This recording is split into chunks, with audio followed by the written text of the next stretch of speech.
তাড়াতাড়ি আস, আমার আশাটাকে তো অবশ্যই পূর্ণ করবো, করবে কিন্তু। চরণ ধরায় ধরলেন।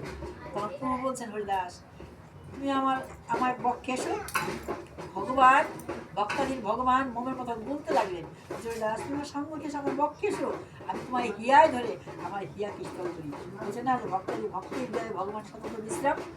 হরিদাস বলছেন, ঠাকুর আমি তো জবন, আমি অস্পৃষ্ট, তুমি আমায় ছুঁয়ো না প্রভু। হ্যাঁ, তুমি আমায় ছুবে না। প্রভু বলছেন, হরিদাস আমি তোমায় তো হৃদয় মন্দিরে ধরবো। সেদিন কবে ধরবো? যেদিন আসবে সেই দিন তোমায় আমি অবশ্যই হৃদয় মন্দিরে ধরবো।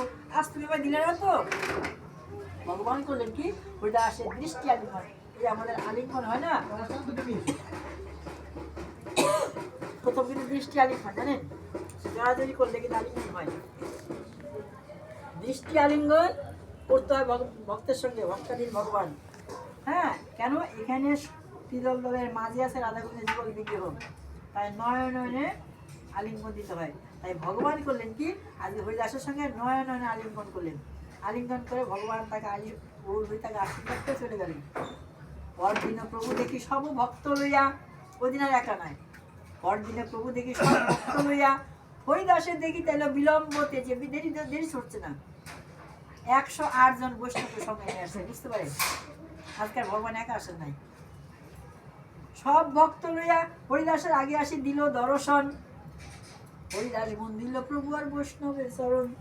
প্রভু জিজ্ঞাসা, হরিদাস আজকে কহ সমাচার, নাকি একটু রহস্য করে, হরিদাস বলো তো আজকে কহ সমাচার।